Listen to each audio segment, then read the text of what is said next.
days are cooler, nights are warmer, and I put the blame on you. Time moves slow, but my heart beats faster.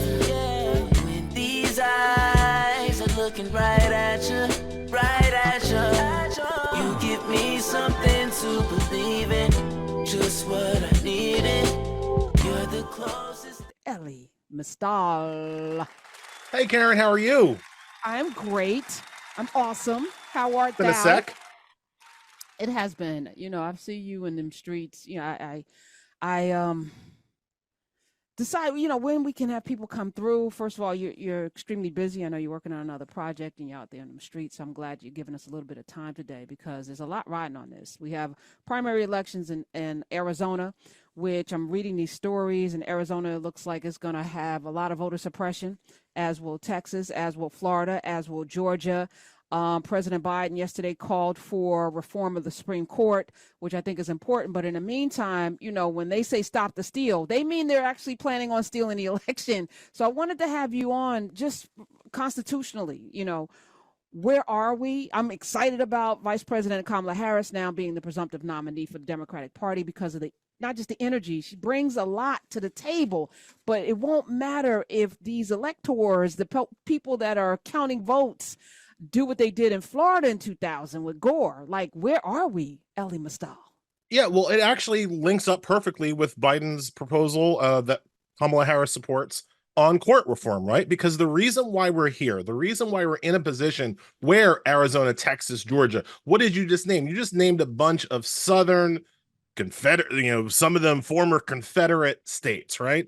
What the Supreme Court did in 2013 in response to the re-election of the Black president was gut the single most important piece of legislation in American history, and that is the 1965 Voting Rights Act.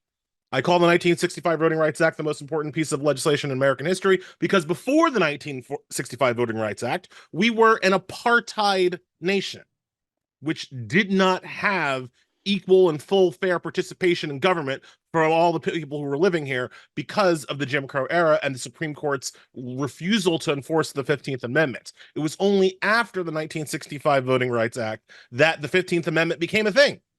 And the 15th Amendment and the Voting Rights Act specifically disallowed the kind of voter suppressor shenanigans that we see now in Texas, in Georgia, and in Arizona. What the Supreme Court did in 2013 in Shelby County v. Holder was to gut the Voting Rights Act and allow these states to act like this, right? So in some ways, the proposal to reform the Supreme Court really should have started in 2013 and 2014. Right, like that's really when the critical moment was, because we would never be in this position. I've argued Trump would never have been elected in the first place if we had done what we needed to do and restore the Voting Rights Act as soon as the Supreme Court took it away. But we didn't do that, and so we find ourselves in this situation. I'm so exhausted. You know what I'm really tired of? I'm tired of people running their mouths and knowing nothing. And I'm tired of people not listening when people know things, right? Because you're right. As soon as we saw in the midterms, because let's take it all the way back. President Barack Obama is elected. He wants to be president of the United States, not red states and blue states. He gave a speech. He wants to bring us together, hope and change. And so he was working to reach across the aisle, not realizing that his very presence was such an affront to what people think is the American dream that they conspired to make him a one-term president. We heard it. They decided they were going to block and obstruct every single piece of legislation that he tried to push through. And then people, because they were drunk off of the glorious Camelot-esque, the Obamas, they didn't show up in the midterm. So what he had was a mandate. He had the House, he had the Senate, he had the executive branch. And he could have pushed through everything that we needed to get done in those first 2 years. But because he wanted to be president of the United States, he wanted to reach across the aisle, and they had no interest in doing that. And that was the fatal flaw. I think that was the sin that did Jezebel in. look, and remember, the people that we're talking about, the conservatives arrayed against him, were sure he was only going to be a one-term president. So when he won re-election, when he beat their favorite Bain Capital son, Mitt Romney, when he beat the bag out of Romney, they were like, oh, wait, our problem is not his policies. Our problem is that we have let Black people vote too much. Our problem is the rising Black political power, and that's what the Supreme Court was deployed to stop. And boy, have they stopped it. They've done the voting rights decisions from the Supreme Court since Obama won re-election have universally been awful, and they've all been designed to either directly suppress the Black vote or to gerrymander away Black and brown political power. That's also very important in Arizona, where it's not just Black people who are being suppressed, it is Latino people, and especially because Arizona has a large Native indigenous population, the changes the Supreme Court has made to the Voting Rights Act particularly makes it hard for people living on tribal lands to vote as well. That's why Arizona is close, folks. If we had a full and free and fair election in Arizona, Arizona would no longer be a purple state. All right. But you don't let that happen. And that's why we're in this situation. So okay. I didn't so actually answer your question, right? No, but this is important because we need to lay the foundation, because I got a bunch of questions moving forward. I'm also going to put out the number 866-801-8255. We have a whole lawyer scholar in. I'd like to talk to people that know what they're talking about. Elie Mystal is here. Allow me to retort. So let's go back. Okay. So he won 2008. We're going to make you a one-term president. That did not work. The midterm elections happened. They seized back Congress of the three branches. And then a funny thing happened during his second term. A sitting Supreme Court justice died, which by law, he should seat that person, the president, the sitting president, right? But that didn't happen. And I'm still baffled by how Mitch McConnell was able to force the sitting president to not select, and he put weak water up in Merrick Garland. We know he's very weak now. At least I've seen him as a very weak attorney general. Like, he probably would have been a very weak. That was a compromise. Again, compromising with people who don't see you as human is the biggest flaw. You can't negotiate with terrorists. Is that what they tell us? I do think, that Barack Obama's biggest mistake in 2016 was after Antonin Scalia died.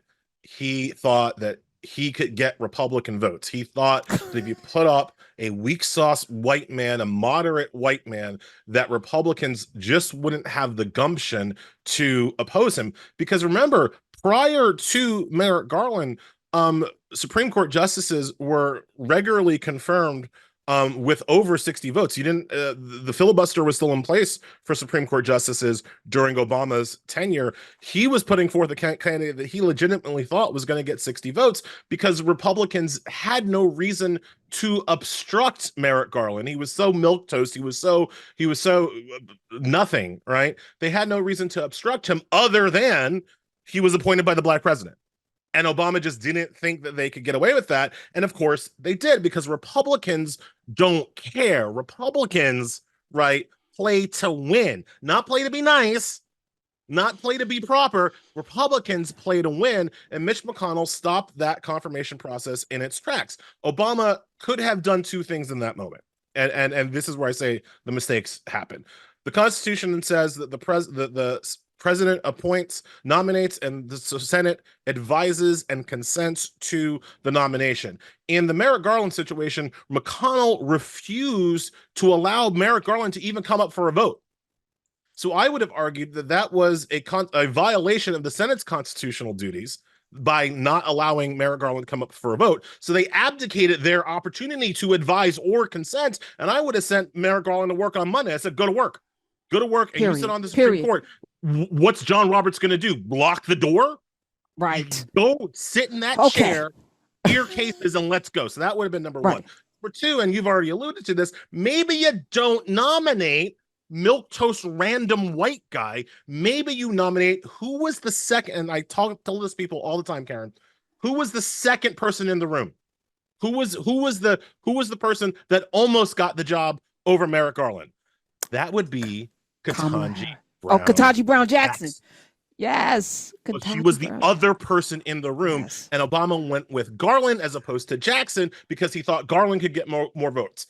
If you had gone with Jackson, and if you have the Republicans now blocking the first Black woman on the Supreme Court by refusing to even meet with her, by refusing to even give her a hearing, by refusing to even get her vote, I don't think they can get away with that. And if they do, I think that becomes a huge electoral issue in 2016, as opposed to Hillary Clinton, who did not mention Merrick Garland, did not mention the open Supreme Court seat during the entirety of the 2016 election, right? So this idea, again, this is a Obama mistake for not appointing a stronger person who wasn't going to get votes to run with, or by not appointing his milquetoast person and just forcing him through and telling the Republicans to figure out how to stop him.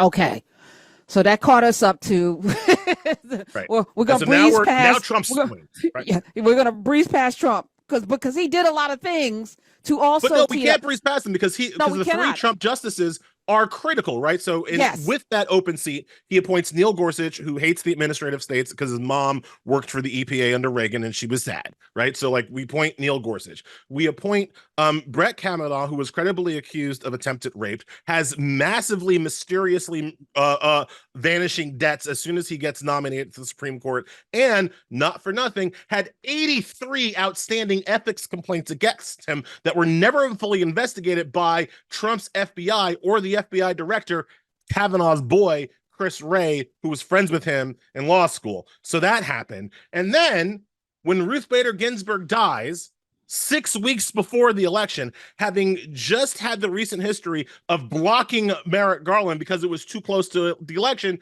Trump and McConnell pushed through Amy Coney Barrett. And that is how you get from a 5-4 moderate whatever court that Obama is dealing with in 2008 and 2012 to a 6-3 hard right conservative supermajority that we've had to deal with for the past 4 years. And that has done all the things. You know, when coming on to this, programs like yours before 2020, we would say, if you let Trump in, they're going to overturn abortion rights, and nobody listened to us. And then guess what? They overturned abortion rights, right? If you let these people in, they're going to overturn affirmative action. Well, it's precedent. They're not going to overturn. Yes, they will. And yes, they did. And that's what happened last summer. And then this summer, they just straight up declared Trump a king, right? They're like, because if y'all aren't going to riot over abortion rights and you aren't going to riot over an affirmative action, you ain't going to do boo. You ain't going to say boo when we declare our boy the king. And so that's what they did this summer. They're on the conservative Supreme Court is on a revenge tour, and the Democrats are just now getting the memo. My days are cooler, nights are warmer, and I put the blame on you. Time moves slow, but my heart beats faster. When these eyes are looking right at you. You give me something to believe in, just what I needed. You're the close.